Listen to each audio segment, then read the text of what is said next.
Hello students, how are you? I hope you all are fine. And in today's video we are going to talk about one of the most interesting chapters in class 10th syllabus.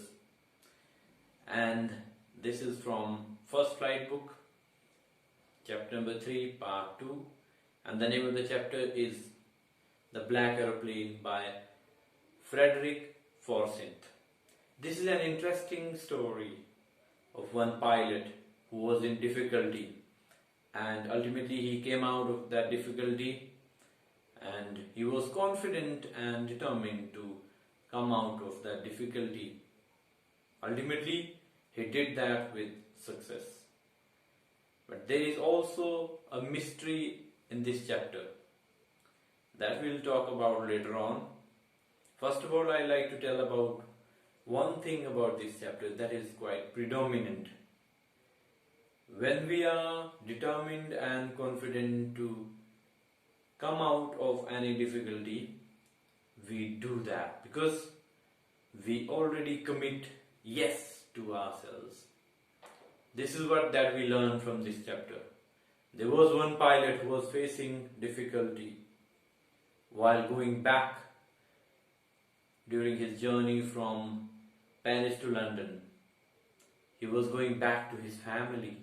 He wanted to enjoy the time over there, but he never knew that the weather would be absolutely testing for him. And when he was going back to London, he found that weather was stormy.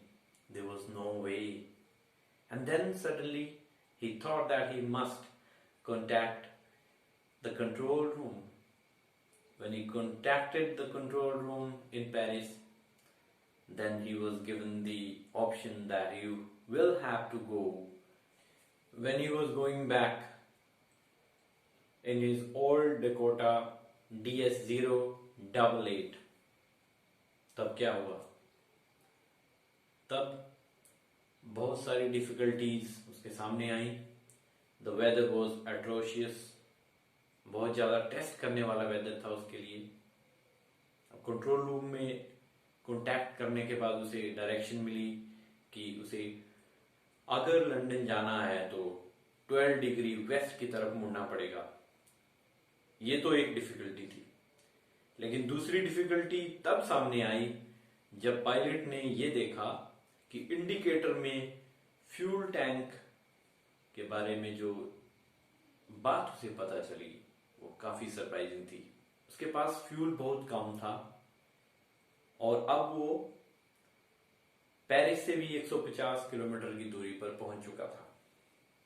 Somehow उसे London पहुंचना ही था. फिर भी उन्होंने सोचा कि मैं पहुंच जाऊंगा, कोई दिक्कत वाली बात नहीं है. जैसे ही वेदर और खराब होने लगा तो सडनली पायलट को एक और ब्लैक एरोप्लेन दिखाई दिया और उसने देखा कि जो पायलट है उसे हाई कर रहा है. बड़ी टेस्टिंग और डिफिकल्टी वाली बात यह थी कि जो ऑथर के डेकोटा के कंपस और मैग्नेट और रेडियो जो थे उन्होंने काम करना बंद कर दिया था. अब रास्ता काफी कठिन था, लेकिन एकदम से ही सडनली एक एरोप्लेन दिखाई दिया जो ब्लैक कलर का था और उसका पायलट जो था उसने ऑथर को हाई किया और ये कहा कि मैं किस तरह से तुम्हारी हेल्प कर सकता हूं. तो उसके बाद उस ब्लैक एरोप्लेन के पायलट ने अपना एरोप्लेन आगे रख लिया और उसके बाद जो ऑथर है उसको गाइड करना शुरू कर दिया. मौसम और खराब हो गया, लेकिन उतने में ही पायलट ने क्या देखा, ओल्ड डेकोटा के जो पायलट थे उन्होंने क्या देखा. सडनली जो ब्लैक एरोप्लेन का पायलट था वो एरोप्लेन को डाउनवर्ड लेके जा रहा था. जब वो उसे डाउनवर्ड लेके जा रहा था तो थोड़ी देर बाद डेकोटा के पायलट ने देखा, यानी कि ऑथर ने देखा कि उसे कुछ लाइट्स दिखाई दे रही हैं और वो लाइट्स रनवे की लाइट्स थी ऑथर काफी खुश हुआ और जब उसने अपने डेकोटा को नीचे उतारा और उतरने के बाद पीछे की तरफ मुड़ा, क्योंकि वो थैंक्स करना चाहता था उस अनजान व्यक्ति को, to that stranger who had helped him a lot, who had showed him the way in that particular difficulty, but there was nobody behind, कोई भी नहीं था। लेकिन जब उन्होंने ये सोचा कि मैं कंट्रोल रूम में जाकर, टावर रूम में जाकर पता करूं कि कौन ऐसा व्यक्ति था जो रडार में मेरे साथ भी प्लेन उड़ा रहा था, लेकिन जब वहां बैठी हुई लेडी से उन्होंने बात की तो he was absolutely surprised to know that he was the only person who was flying the aeroplane Dakota. No one else was there. उस वुमेन ने कहा कि आप ही थे, आप ही अपने डकोटा को उड़ा रहे थे और कोई भी व्यक्ति रडार में मौजूद नहीं था जो कि एरोप्लेन उड़ा रहा हो। इस बात को लेकर, इस मिस्ट्री को लेकर डेकोटा के पायलट काफी हैरान हुए और इसी के साथ ही हमारे ऑथर जो है उन्होंने एक मिस्ट्री छोड़ी है, ओपन एंडेड एक सिचुएशन छोड़ी है रीडर्स को सोचने के लिए कि वो हेल्प करने वाला व्यक्ति कौन था, वो पायलट कौन था जिसके पास ब्लैक एरोप्लेन था और जिसने हमारे डेकोटा के पायलट की हेल्प की। तो इस तरह से हम ये कह सकते हैं कि this chapter is full of mystery, but we learn one lesson from this chapter, that is we have to be brave to take bold decisions, because fortune favours the brave. यही डेकोटा के pilot ने किया, बहादुरी से decide किया कि I will go, I will fight with the situation, and then he emerged victorious. Now we will talk about the question answers from this chapter. The black aeroplane. And here comes question number 1. I'll take the risk. What is the risk? Why does the narrator take it? Let us consider the answer to this question. A big storm was brewing up. Brewing up means getting together. When we are in difficulty, then the difficulty which is causing a problem for us, that is called brewing up in the sky, and the author was determined to reach his home to spend his holiday happily with his family. तो अगर हम बात करें कि ये बहुत ज़्यादा challenging situation थी ऑथर के लिए स्काई में, लेकिन ऑथर काफ़ी डिटर्मिन्ड था किस बात को लेकर कि वो घर पहुंचेगा और अपनी फैमिली के साथ हॉलिडे स्पेंड करेगा। सबसे बड़ा उसका जो टारगेट था वो ये था कि फैमिली के पास पहुंच के इंग्लैंड में इंग्लिश स्टाइल में ब्रेकफास्ट करेगा। So he decided to fly through the storm as he did not want to miss the golden opportunity to meet his family at breakfast. Thus he took the risk. It was the factor of the excitement that was there in his mind because he wanted to enjoy breakfast with his family. That's why he took that risk. Now we'll talk about question number 2. Question number 2 की बात करते हैं. Describe the narrator's experience as he flew the aeroplane into the storm.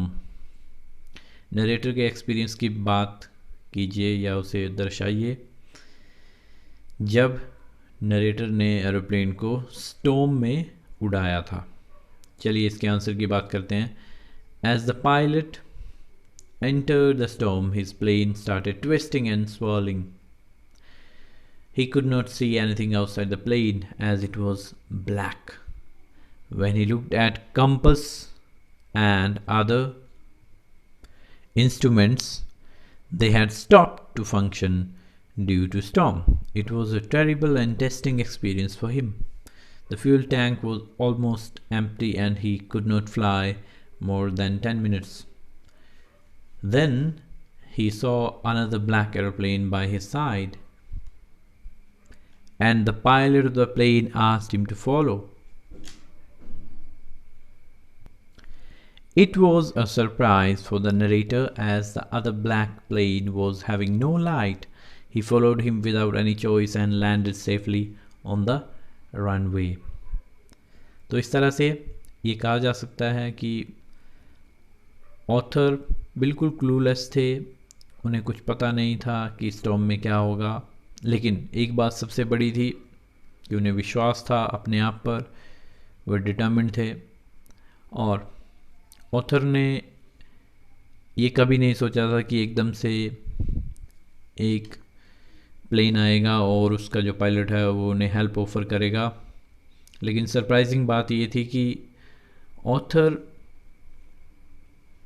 ने जब उस pilot को देखा तो पायलट ने ऑथर को रास्ता दिखाया और बाद में उसे फॉलो करने के बाद रनवे पर सेफली लैंड किया। So here comes question number 3. What made the woman in the control center look at the narrator strangely?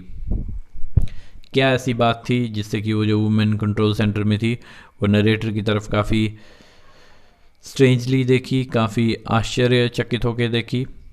चलिए आंसर की बात करते हैं। The women in the control room looked at the narrator strangely because the narrator asked her about the black aeroplane and she saw no one except the narrators in the sky during the storm.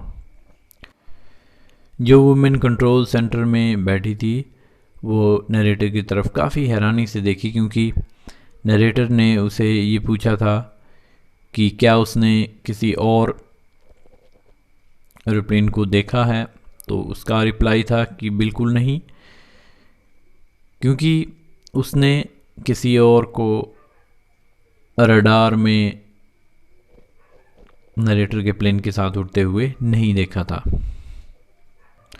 Surprisingly, the radar indicated only the narrator's plane that night in the sky. और radar ने भी एक plane ही दिखाया था। उसके accordingly women जो थी वो कॉन्फिडेंट थी कि ऑथर के प्लेन के अलावा आसमान में कोई भी प्लेन नहीं था। लेकिन जो ऑथर के साथ एक्सपीरियंस हुआ था, ऑथर इस बात को लेकर काफ़ी हैरान थे। Now we'll talk about question number 4.